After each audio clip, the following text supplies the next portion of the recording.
And we are back. 2022. Just kidding. Oh, Whatever year. gosh. 2025. Can you believe it's been like 5 years since COVID? That's like insane to me. I mean, I know that, yes, COVID is still here, and all that jazz, but like since we were in like the actual quarantine and not doing anything, or at least I wasn't doing anything because I lost my job, which was amazing because I got to be a Dominican housewife for 6 months, which was awesome. Or was it 9 months?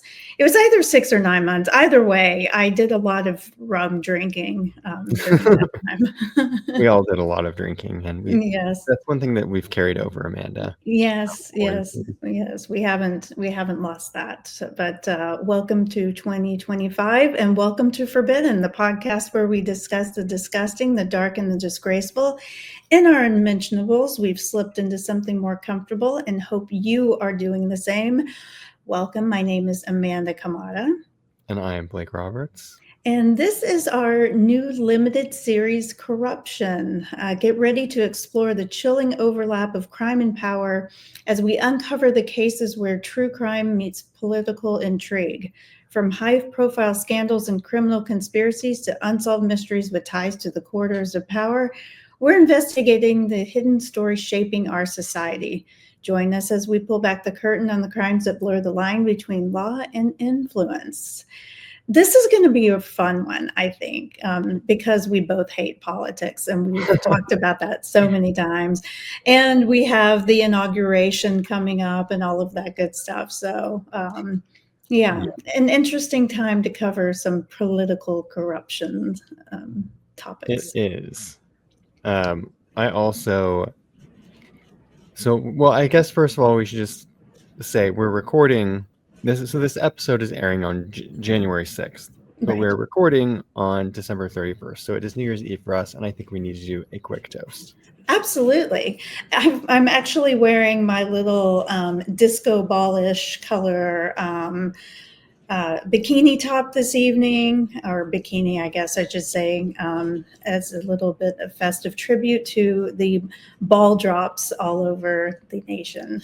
Speaking of ball drops, I'm wearing similar underwear. I'm wearing it's a shiny, sparkly thong. Oh, amazing. Use your imaginations. Yes. And what, pray tell, are you drinking this evening? Well, I think probably the same thing as you. I'm drinking champagne. As am I. Cheers. Cheers. I love your glass. These are from the 20s or 30s. They're called pheasant glasses. Yeah, it's very cool. Little. I feel like, are they from like Prague? Like, are they from like the Czech Republic? My sister has some things like that, and I think she got them from the Czech Republic. I mean, she didn't go over there and get them. I think that she ordered them off of eBay or something like that. That's where these are from. Josh, do you know where the pheasant glasses come from? Made by a company in Ohio in the 2010s. Oh, interesting. By a company called Tiffany Glass, not the same as Tiffany & Co. Gotcha. I'm sorry, 1910s. 1910s. I was about to say 2010s. I was like, those are, is that already vintage? I guess. Oh, God. It's his great-grandparents' pattern. They had these. Oh, really? Interesting. Very cool. Well, they're lovely glasses. Well, I have to say, this episode was really frustrating to write. Oh, really? Yeah, it's because I hated it so much. I hate politics. Yeah, no, I get it. But we have to do it for the people, Blake. We do it for our democracy. This is just like a really frustrating story. And I chose this story because this episode is airing on January 6th. So I wanted to do the Capitol riot. Oh. So I'm just going to jump right into it. Absolutely.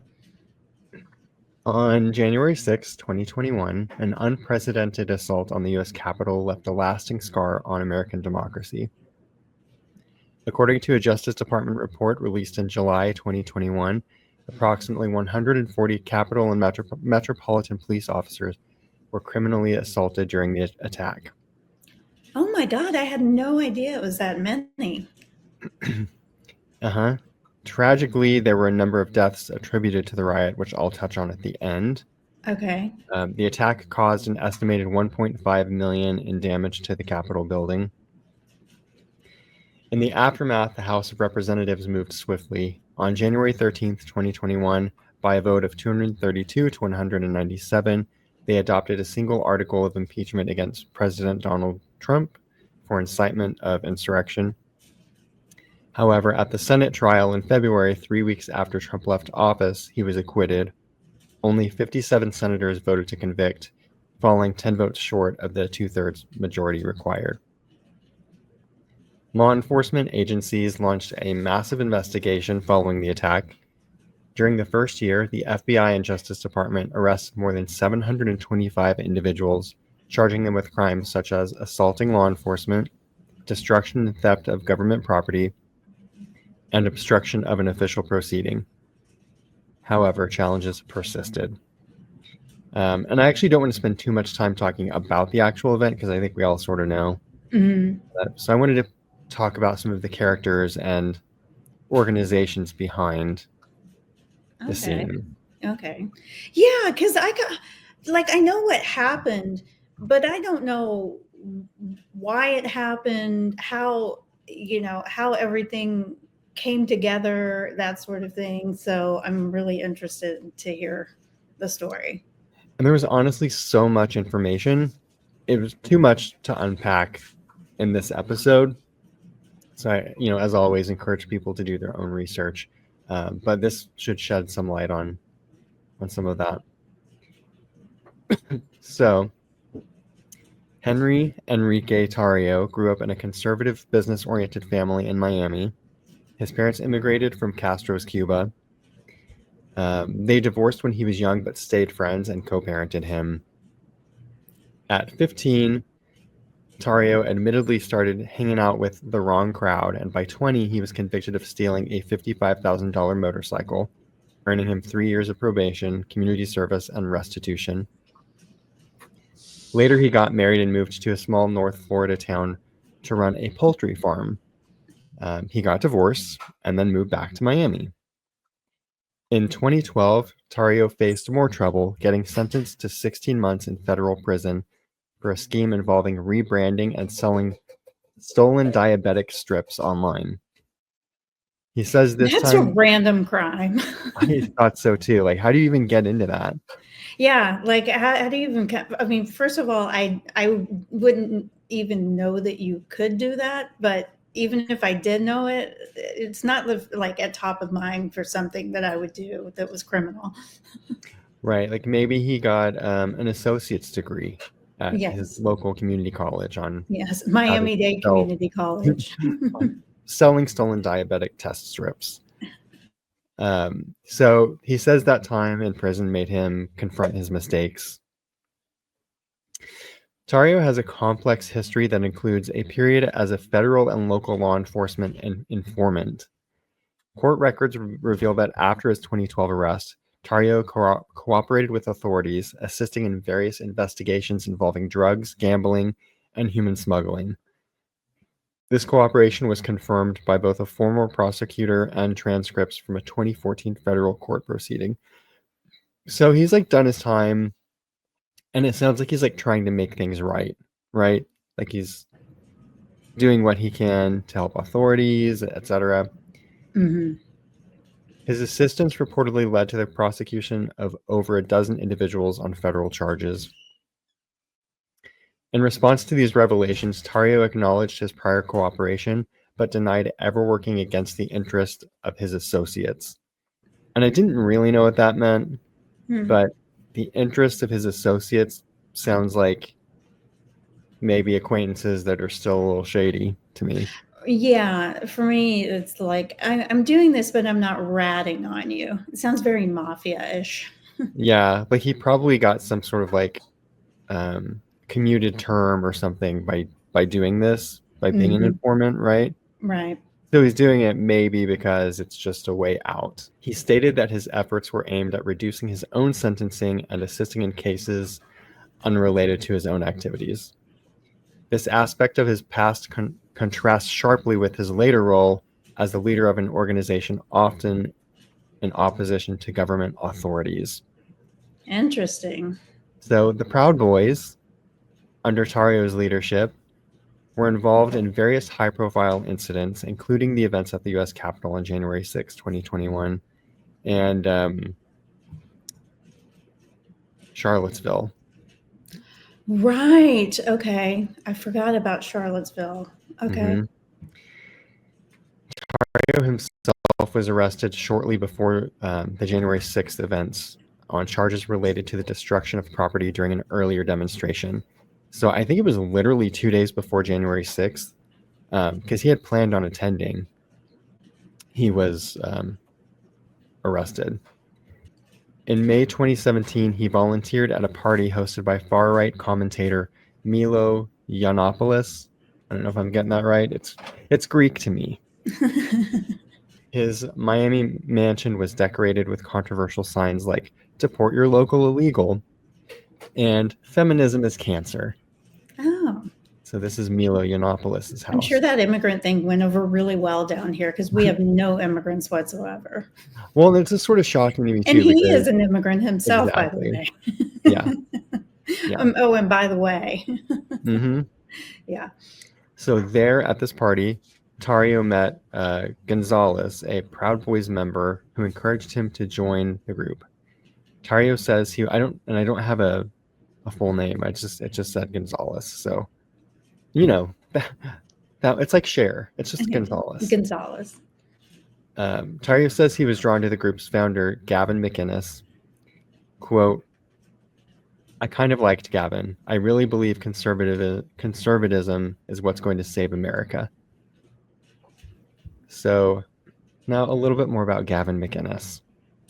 He is a Canadian-born writer and media personality, co-founder of the influential media company Vice in 1994. So he had worked at The Voice of Montreal with two other people, and with those two other people acquired that publication and then rebranded it as Vice. As Vice. Okay. So Vice began as an alternative punk magazine in Montreal, which would eventually move headquarters to NYC, eventually evolving into a global media powerhouse known for its edgy content and countercultural appeal. I believe Vice is now defunct. Is that right? I kind of wonder that, I don't know. I'm going to have to look that up real quickly.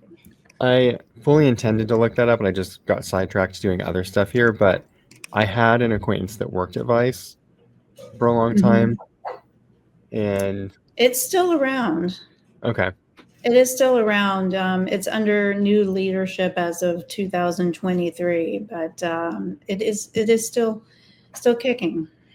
Okay. I know they shuttered some stuff, but there you have it. They're still around. So Gavin McInnis played a pivotal role in shaping the magazine's voice, infusing it with a blend of humor, provocation, and cultural commentary designed to resonate with a young, rebellious audience. He was known for his shocking behavior around the office, which included walking around nude from the waist down. Oh. The one time he sig-heiled a mailman, and the time he told a staffer about the importance of perfectly symmetrical genitalia. Wow. He sounds like a real winner. HR nightmare. Yeah, interesting. I was about to say interesting HR conversations there, I'm sure. Yeah. I don't know what HR is going to do with the owner of the company, though. Yeah. In or around 2007, there was a couple of conflicting articles. So in or around 2007, McInnis parted ways with Vice, citing creative differences and a desire to pursue independent projects. He became increasingly involved in political commentary and media production, and during this period, McInnis's rhetoric grew more controversial, often courting public outrage and debate.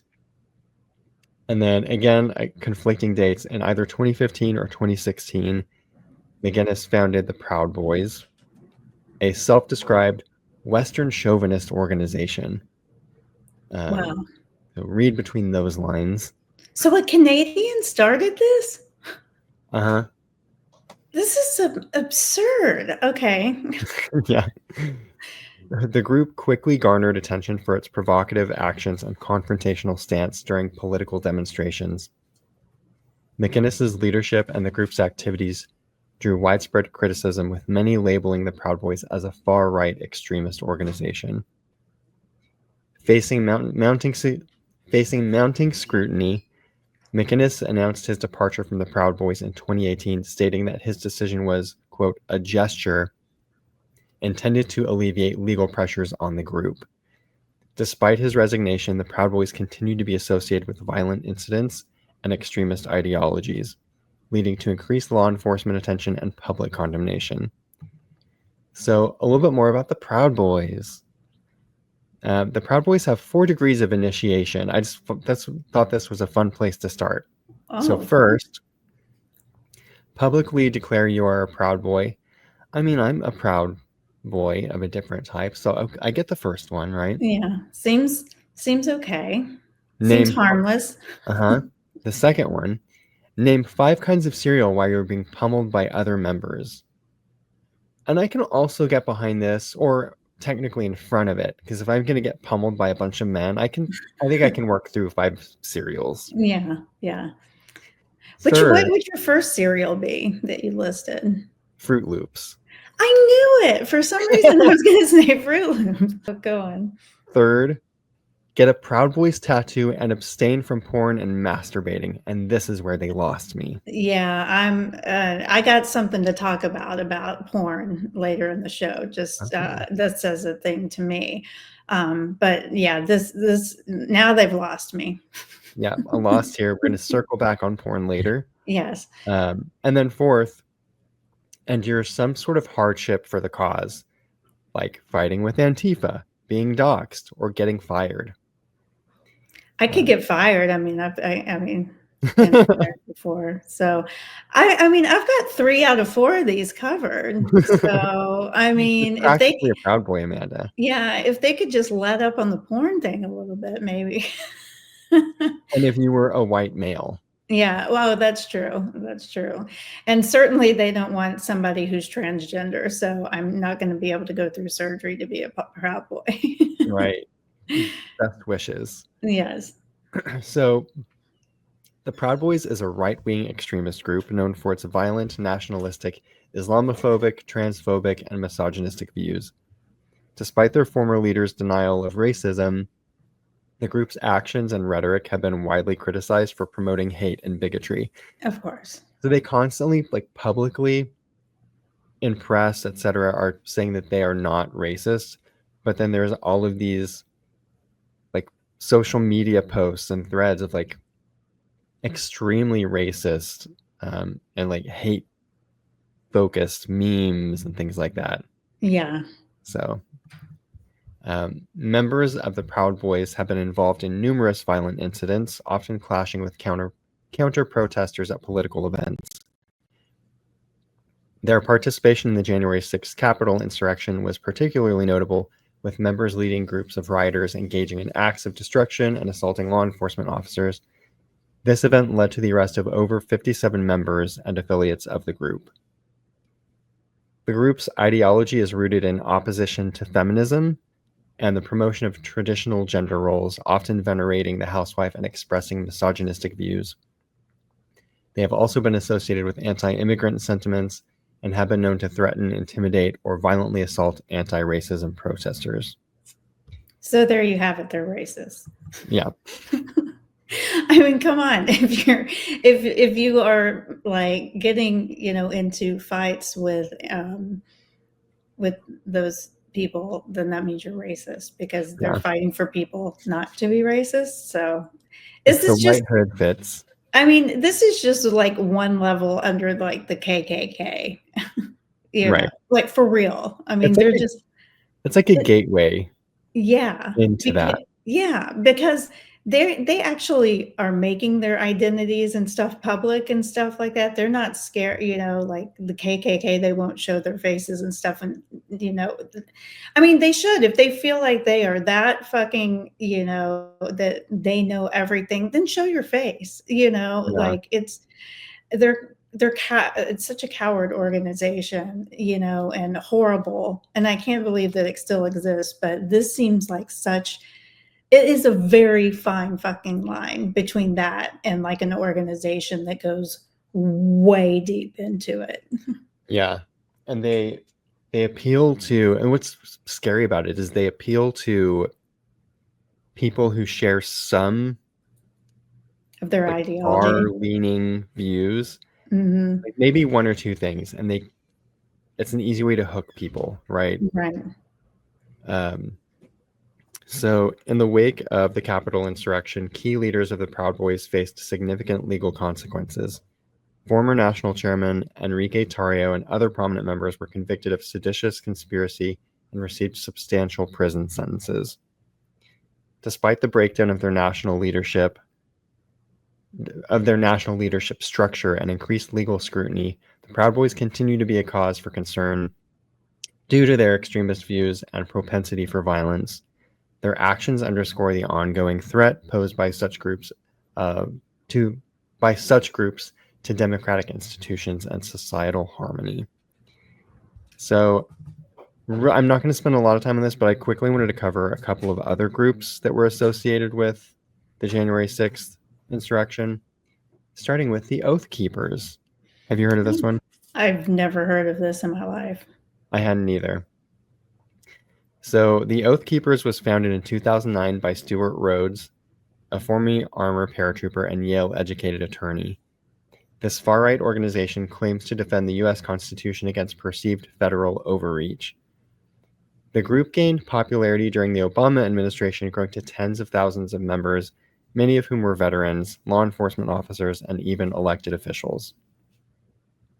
The organization frames itself as protectors of constitutional freedoms, but is deeply rooted in conspiracy theories. Its oath includes pledges to defend American citizens against internment camps or subjecting them to military tribunals, reflecting its paranoia about government tyranny. So it's literally a pledge, like in the instance that cities turn into internment camps, that they're going to fight that. It's a very specific and very and highly unlikely to happen. It's very imaginative, though. Yes. Very creative. Yes. Very medieval. Yeah. While the group claims a defensive stance, members often justify violence as a last resort, portraying themselves as being, quote, pushed to the point of action. Oh. The group played. I've been pushed to the point a lot. Okay. Exactly. I'm right there. The group played a prominent role in the January 6th Capitol attack, with members wearing tactical gear and attempting to disrupt the Electoral College certification. Rhodes and other members have been charged with seditious conspiracy for their efforts to block the peaceful transfer of power. On that day, the Oath Keepers allegedly stockpiled weapons in Virginia, prepared for a bloody battle if Donald Trump invoked the Insurrection Act. The Oath Keepers' mix of conspiratorial beliefs, militarized actions, and deep infiltration into law enforcement and government has made them one of the most controversial far-right groups in the U.S. I'd say. Yeah. How do I not know about this group? I guess I'm just like, I'm so not into politics that like I feel like I feel like I should know, and thank you for telling me about these groups, because now I'm like, how do I not know about this? It's scary that I don't know about it.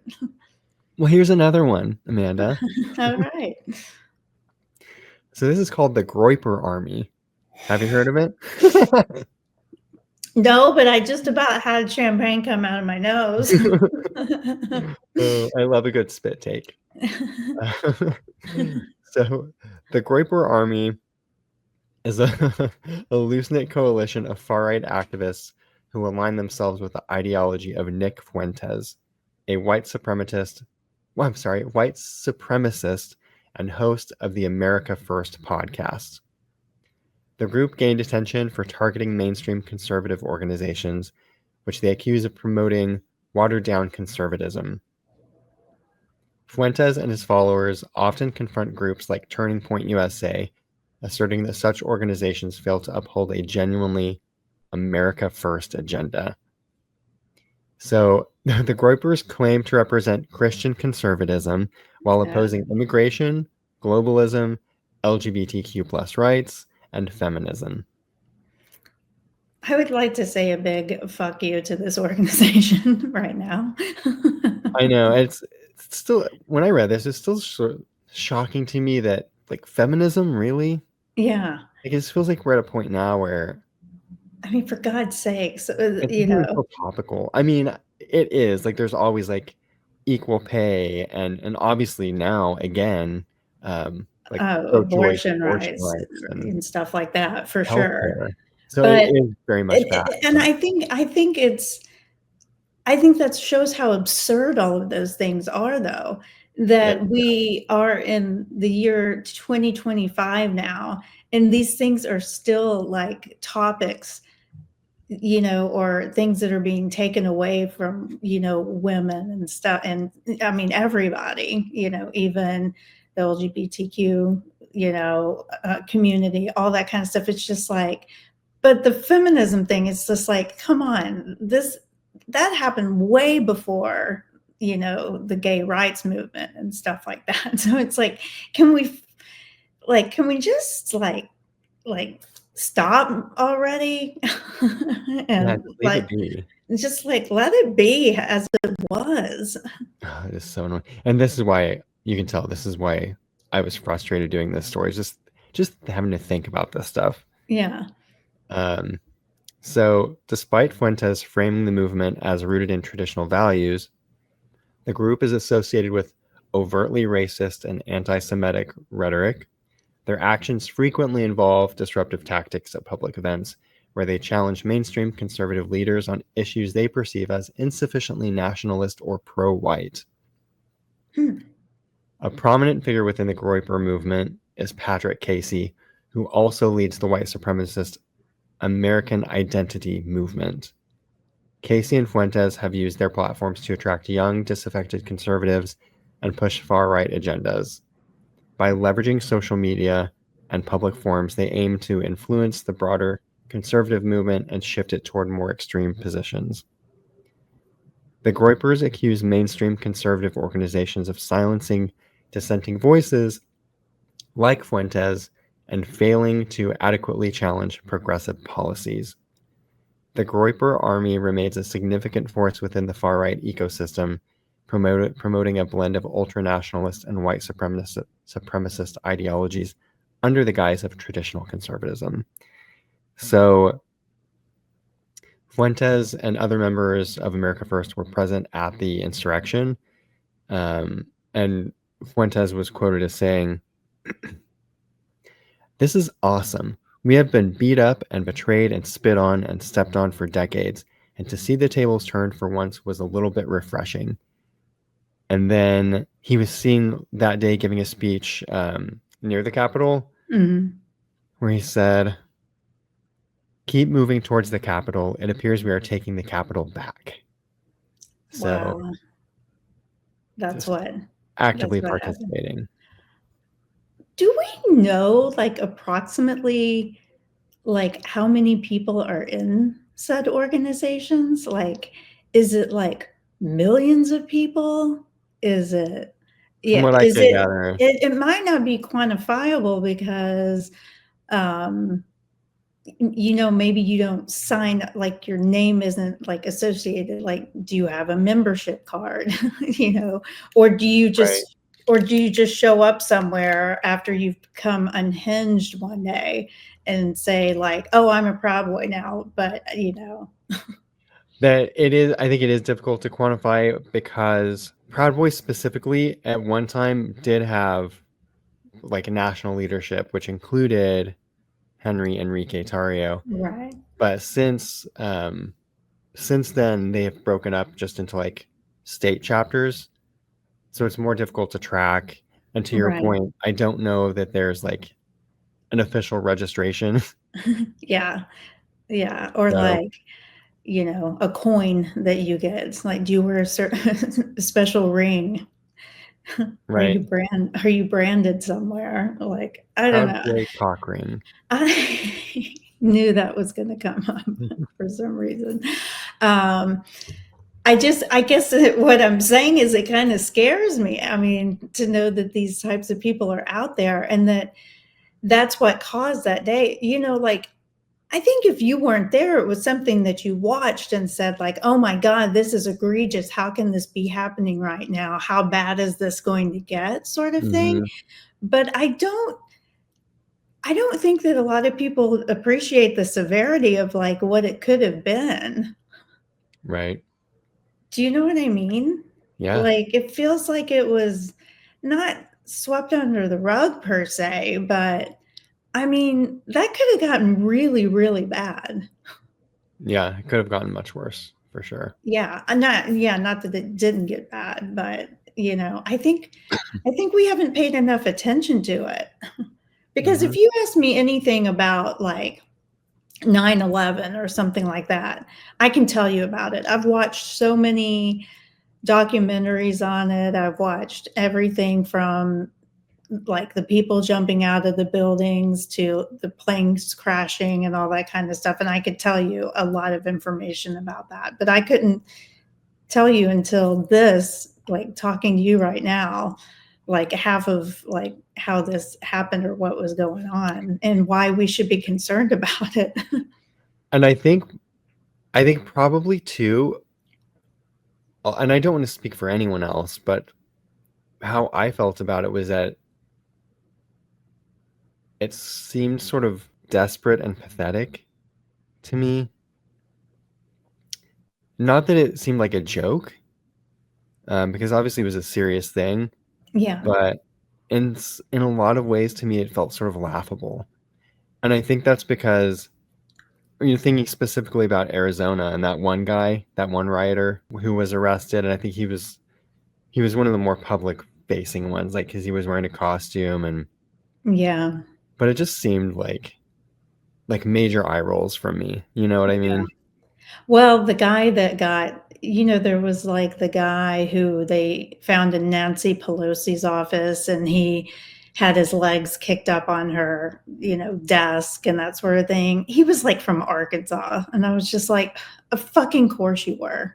You know what I mean? Yeah. Like, that's the first thing that just went through my head. So I'm kind of like you. I was like, kind of looking at this like, great, like, here we go, and not like how, serious it was actually going. And it felt like it was, like I feel so detached from Washington, D.C., because I've Mhm. never even been there. Mm. But I don't have even like, this is how much I dislike politics is I don't really even care about going to Washington, D.C., and I Yeah, have a cousin that lives like right outside of Washington, D.C. me too. Yeah. Yeah. Um, She's in, like, the Virginia part, but she's, like, right on that Same with border. my cousin. Yeah. Oh, that's so They funny. should hang out sometime, and then we should go visit them in We Virginia. should go do a photo shoot in Washington, D.C. for There are this. lots of lovely little vineyards up there in the Virginia area. Oh, well, if anyone would know, it would be you, but, Yes. and anyway, I digress, but, yeah, interesting. So Enrique Tarrio was sentenced to 22 years in prison, again for seditious conspiracy and related charges stemming from the January 6th Capitol breach. The sentence was the longest imposed for any individual involved in the attack. Sorry, I had to burp. It's just all these bubbles. Yeah. Tarrio's conviction followed a 4-month trial where prosecutors argued that his leadership was pivotal in the events of that day. During the storming of the Capitol, Tarrio was monitoring the attack from afar and posting encouraging messages to his tens of thousands of social media followers, including, quote, proud of my boys and my country, and don't fucking leave. He later told Proud Boys senior leadership, quote, make no mistake, we did this. So it's always good to put those things in writing. Yeah. Always leave a paper trail. Yes. Leave that electronic trail for sure. Yeah. Especially where the government's involved. Yeah, they don't care. They're not checking on those things. No. Prosecutors highlighted that Tarrio helped create a detailed plan to storm the Capitol, disrupt the certification of the 2020 presidential election, and undermine the democratic process. This plan included coordinating efforts with other Proud Boy members to lead the mob that ultimately breached the Capitol building. Evidence presented during the trial included encrypted messages sent by Tarrio in the days leading up to and during the attack. These communications demonstrated that Tarrio viewed the Capitol breach as a strategic opportunity to further the group's objectives. The Proud Boys' actions on January 6th led to violent confrontations with law enforcement officers, significant damage to property, and a temporary halt to Congress's certification of the election results. During Tarrio's hearing, U.S. District Judge Timothy J. Kelly found that his conduct constituted an official act of terrorism and applied an enhancement to his final sentence. Here it goes. In addition to the prison sentence, Tarrio was ordered to serve 36 months of supervised release following his incarceration. The judge emphasized the gravity of Tarrio's actions, stating that they undermined the rule of the law and posed a direct threat to American democracy. Tarrio's sentencing marked a critical movement in the ongoing legal efforts to hold those responsible for the Capitol attacks accountable. Since January 6, 2021, more than 1,100 people have been arrested in nearly all 50 states. I think it was like 46 states. Mm-hmm. For crimes related to the breach of the U.S. Capitol, including more than 350 individuals charged with assaulting or impeding law enforcement. Does that conflict with the first number I had? I think it was like 700 something. I don't know, but I'm not very good with numbers. Is it differing levels maybe of types of crimes that they were charged with, I wonder? Oh, no, because it was I think I said like 140 assaults on officers and like law Right. enforcement, and this is 350 individuals charged with assaulting. Gotcha. So that makes sense. So I wanted to quickly talk about some of the deaths that occurred at or as a result of the January 6th insurrection. So Ashley Babbitt was a 35-year-old Air Force veteran from San Diego who was fatally shot by a Capitol police officer as she attempted to climb through a barricaded door near the House chamber where members of Congress were sheltering. The Department of Justice later announced it would not pursue charges against the officer involved.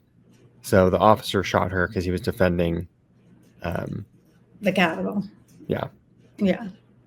Kevin Greason, 55, of Athens, Alabama, suffered a heart attack and passed away during the protests outside the Capitol. Greason had a history of high blood pressure, and his family stated he was not there to participate in violence. I think there's a record of him making some like public inflammatory statements on social media. That came out after he died. Yeah. Yeah. Benjamin Phillips, 50, a computer programmer from Ringtown, Pennsylvania, died of a stroke during the events. Phillips was the co-founder of a pro-Trump website and had organized a group to travel to Washington for the rally. And Roseanne Boyland, 34, of Kennesaw, Georgia, was initially reported to have been trampled by the crowd. However, the D.C. medical examiner later determined she died of accidental acute amphetamine intoxication. Yeah. And then I wanted to spend a little bit more time on law enforcement. So Capitol Police Officer Brian Sicknick was 42 years old. He collapsed after returning to his office following the riot and died the next day. He had been injured while physically engaging with protesters. The medical examiner concluded he died of natural causes, specifically 2 strokes, but noted that all that transpired on January 6th played a role in his condition. I mean, how could it not? Yeah. And then there are 4 suicides from law enforcement, which I had never heard before. No. And this is post post January 6th, Yeah. but as a result of. Potentially. And I guess I should state that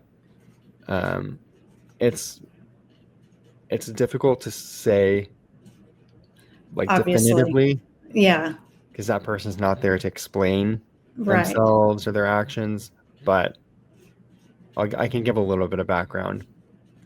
So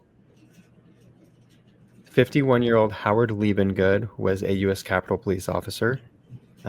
He died by suicide 3 days after the Capitol attack on January 9th, 2021.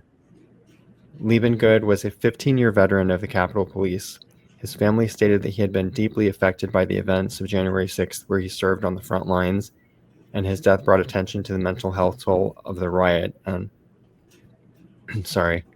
Brought attention to the mental health toll of the riot on law enforcement personnel. And then 35-year-old Jeffrey Smith, also a DC police officer, died by suicide 9 days after the Capitol attack on January 15th, 2021. Smith had served with the police department for 12 years. During the riot, Smith was struck in the head with a metal object, sustaining injuries that reportedly left him in significant distress. His widow later described his drastic change in behavior following the attack, advocating for his death to be recognized as a line-of-duty incident. And then the following two occurred in July of 2021. So July 10th, 2021, 26-year-old Kyle DeFreytag, I hope I'm pronouncing that correctly, Metropolitan Police Department officer, was found dead. He had been with the police department since 2016 and was deployed to the Capitol to enforce a curfew after the riot. His family later revealed the struggles he faced in the aftermath, highlighting the emotional weight carried by many officers who responded to the events. And then finally, on July 29th, 2021, 43-year-old Gunther Hashida was found dead in his home. He had served with the police department since 2003. His family shared that he was a devoted officer and father who had responded to the Capitol attack. His death prompted renewed discussions about the psychological impact on the riot on law enforcement officers. And I think Gunther Hashida had maybe like a history of mental illness or something, like they weren't 100% that's what led to that. Right. But there's But also when you're faced with those challenges, it amplifies an event like that, like even more so than like someone who is functioning completely normally. You know what I mean? Right. Yeah. Yeah. Yeah. So that's all very sad. Yeah, it is sad. Yeah. I got sort of emotional when I was reading about that. But yeah, so that was, like I said, there's a lot more out there. There's a lot of articles. My sources for this were an article from justice.gov, Miami New Times, Anti-Defamation League, cbc.ca, which I think is a Canadian broadcasting. Yes, yeah, it is. It's like their major network. Yeah. An article from rollingstone.com, and then I also went to factcheck.org for some information. There you have it. Cool. That was good. That was very informative and interesting. I learned a lot.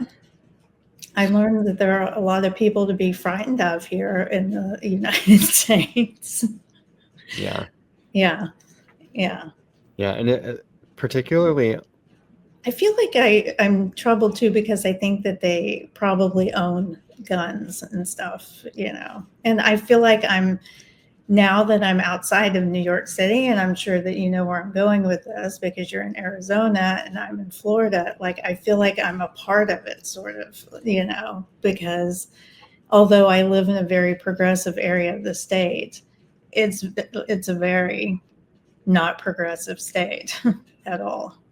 Yeah. Particularly moving here from New York City. Yeah, it's a big change. It's a huge change.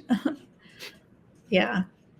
And one of those, I was going to say that we were going to circle back to porn, and I have an example of this. And starting tomorrow, there is going to be age verification in the state of Florida to access adult sites, so porn sites and stuff. So basically, what they're going to make you do, it's happened in Florida and I think 12 other states starting tomorrow. Is Arizona one of them? Actually, I don't know. Yeah. I've read some headlines. I know you and I've texted about it sort of jokingly. Yeah, but it's like a for real thing, and they are going to make you put in your driver's license if you want to access porn sites. And Pornhub has said, "Fuck you, Florida, we're pulling out." Oh, that would have been a great tagline for them. Fuck you, Florida, we're pulling out. They're refusing to do it, so they're shutting down Pornhub here. And I am telling you that, like, I don't want to put my, Right. driver's license information in to access adult websites. And I feel like it's such an infringement upon like some sort of constitutional right that I have to watch porn, for God's sakes. To masturbate in privacy. Yeah. I think what it's are absurd. 13-year-old boys? What are 13-year-old boys going to do? I have no idea. You have to go back to maybe paper magazines. What am I going to do? I mean, that's going to send people straight back to the like adult bookstores now. Yeah, I was going to say go buy a DVD, I guess. Yeah, I was about to say, like, is this going to send everyone back, to vintage porn times? Yep. Magazines and DVDs. Yeah, and glory holes. I can't believe it. It just seems so absurd to me. Yeah. Like, I just feel like asking for your fucking social security card or something, or like a passport to me. And I'm like, no. I know. Yeah, you'll end up on some like weird watch list, or it's not like they don't already know that you're doing it anyway through your internet and stuff, but like I'm talking like I'm not going to give them another layer of information to come after me about something. Yeah, it'd make it easier. Yeah. Like you don't want everyone to have a document of you watching squatting grannies fisting leather top daddies or whatever you're into. Yeah. You don't want that. So that is sort of an example of like such a backward state that I live in, when I think about the difference between like things in New York and here. And, those things like the Proud Boys and stuff. I mean, for fuck's sake, the guy was from Miami, And he self-described as Afro-Cuban. Yeah. Which is just feels contradictory, but yeah. So that's definitely one current event that I have, and that's about it, because I've been really hung up on that. Yeah. Well, you got to be using your, time, your last minute time wisely. Well, I know what you're doing for New Year's Eve. Down to the wire. 5, 4, 3, 2, 1. I just wondered, like, it's going to go. I just want to see if Pornhub's just going to go dead here at midnight. Oh, yeah, that'd be interesting. How they handle it. Like, all of a sudden, there's midnight, and then, like, their servers have removed everything, and it's just like I'm so curious to see how they're handling it from, like, a technology standpoint. Yeah. Which that is, like, kind of overwhelming to think about. I know. This is sort of fascinating. Well, do you know what your next story is going to be? I believe I do, yes. Do you have some hints? I do. My hints are Mississippi, Elvis, okay, and envelope. Oh, I'm writing these down. All right. I'll be excited to hear this. Yeah, yeah. It's kind of a. I don't think that like I don't think that you'll guess what it is. You know what I Yeah. mean? Yeah, I I have think. no ideas. Okay. Well, shall we wrap this one up? Yeah, where can people do all the things? All the things. Yes, all the things in 2025. We need you to visit or continue to visit us and listen to us, rate, review us at The Forbidden Pod, and that is on YouTube, Spotify, and Apple for podcasters. And visit our website, www.theforbiddenpod.com. We've got all of that great content in there. We'll be having new photo shoot content, which we probably need to talk about after this. Mhm. Offline, and our social channels, Twitter, TikTok, and Facebook at The Forbidden Pod. Am I missing anything? I don't think so. Can we Okay. tell them where they can email us? I don't think so, but you can do so at hello@theforbiddenpod.com. And what are we looking for, Amanda? We are looking for story feedback, ideas, nudes, preferably nudes. Gentlemen. Please, gentlemen, if you're out there. Oh my God. Well, this was a fun way to start the new year. Thank you for informing me about so much stuff that I need to be concerned about now. Yeah, you're welcome. Thank you for listening.